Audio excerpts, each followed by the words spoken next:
हुआ। तो सबसे पहले हम लोग जानेंगे आज बक्सर का स्थापना दिवस है। आज ही के दिन सुनो ध्यान से, यानी 17 मार्च 1991 को भोजपुर जिला से कटकर बक्सर को एक नया जिला बनाया गया था और जिसका मुख्यालय भी बक्सर को बनाया गया था। क्योंकि भोजपुर जिले का मुख्यालय आरा शहर है, लेकिन बक्सर जिला जो बना, बक्सर का मुख्यालय भी कहाँ है? बक्सर है।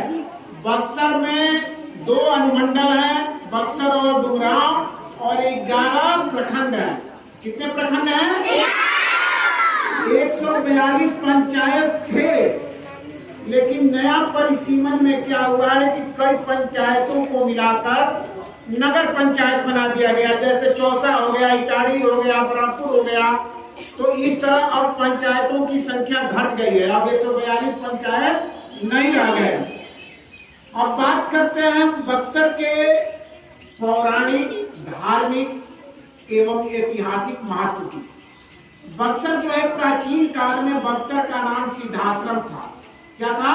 सिद्धाश्रम। इसके बाद बक्सर का नाम वेद गर्भा पड़ा। यानी ऐसा माना जाता है कि वेद की उत्पत्ति जो हुई है वो बक्सर से ही हुई है।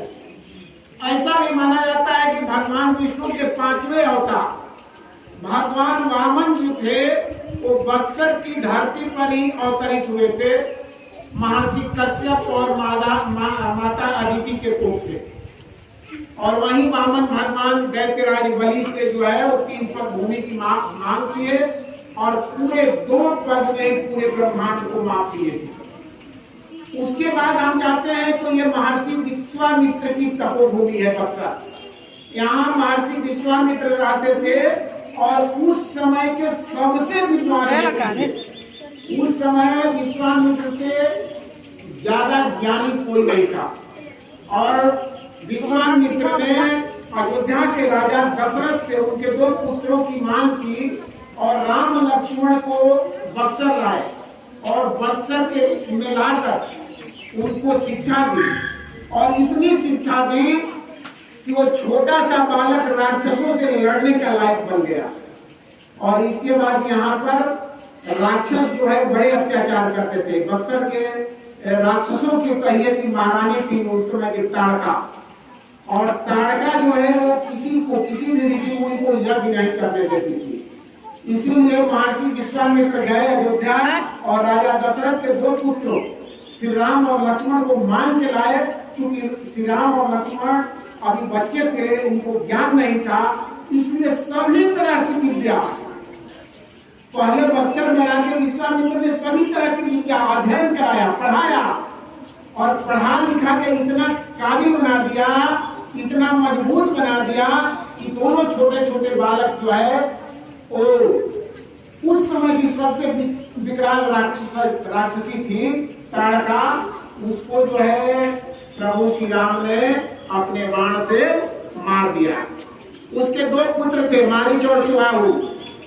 तो शिवाहु को भी मार दिया और मारीच को जो है उसको इतना बाण से, बिना तीर के बाण से मारे, वो 7 समुद्र पार जाके गिर गया।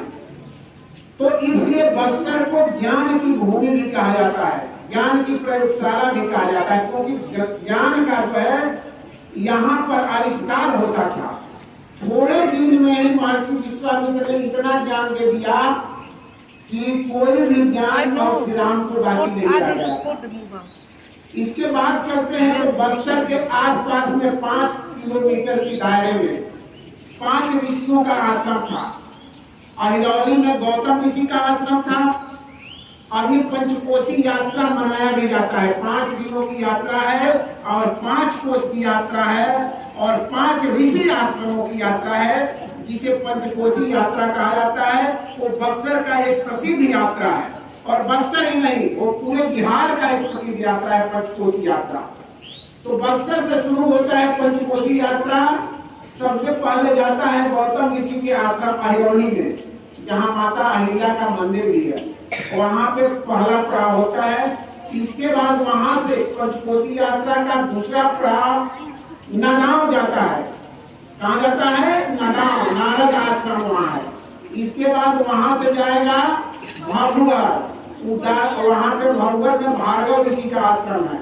और चौथे दिन जाता है नुआम, वहां पे उद्दालक ऋषि का आश्रम है। अब 5वें दिन जो है बक्सर में फिर विश्राम होता है, जहाँ विश्वामित्र मुनि का आश्रम है और महर्षि विश्वामित्र, वहां पे लिट्टी चोखा का मेला भी लगता है। और बक्सर में जो लगता है वहां पे लिट्टी चोखा का मेला, ये बक्सर का प्रसिद्ध मेला है। लिट्टी चोखा का मेला, लिट्टी चोखा का मेला पूरे बिहार में पूछा जाता है कि लिट्टी चोखा का मेला कहाँ लगता है, तो बक्सर का प्रसिद्ध मेला है। अब हम चलते हैं मध्यकाल में। 1539 में चौसा का युद्ध हुआ था। चौसा का युद्ध जो है वो हिमाऊ और शेरशाह के, अफगान शासक शेरशाह था और मुगल शासक हिमाऊ के बीच हुआ था। बक्सर से 10 किलोमीटर दूर है चौसा का स्थान, और चौसा में ही हिमाऊ और शेरशाह के बीच चौसा का युद्ध 1539 मध्यकाल का यह बहुत ही प्रसिद्ध युद्ध था। क्योंकि चौसा के युद्ध में मुगल शासक को जो है हरा दिया था चौसा के युद्ध में, और सिर्फ वहाँ दिल्ली का शासन और सूर्यवंश के युद्ध में गया था। तो ये 1539 आधुनिक काल में हम बात करते हैं तो 1714 में बक्सर का युद्ध हुआ था। बक्सर का युद्ध क्या है, वो अंग्रेजों और भारतीय शासकों के बीच हुआ था। इसमें भारतीय शासक आ गए थे और अंग्रेजों की जीत हुई थी। तो ये बक्सर का पूरा इतिहास है। और इसके अलावा बक्सर के और भी नाम है।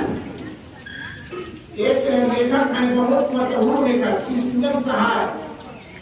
शिवपूजन सहाय जो है बक्सर के रहने वाले थे, वो निवास उनका नाम था। और बिस्मिल्लाह खां, उस्ताद बिस्मिल्लाह खां जो शहनाई के सबसे बड़े गायक, जिसको भारत रत्न पुरस्कार मिला है, वो यही हमारे गुजरात के रहने वाले थे। तो शहनाई ने भी भारत में नाम किया है। एक खिलौना है टूट गया, उन्हीं का बजाया हुआ था आज जो है हमारे। तो उस्ताद बिस्मिल्लाह खां यहीं के रहने वाले थे। इस तरह हमारा बक्सर का धार्मिक, पौराणिक और ऐतिहासिक बहुत ही नाम है। और उम्मीद है कि और अगर खोज निकाला जाए और जो पूरा प्राथमिक खोज किया जाए तो बक्सर जो है बहुत ही समृद्ध और इसका एक बड़ी इतिहास रहा है। कभी बक्सर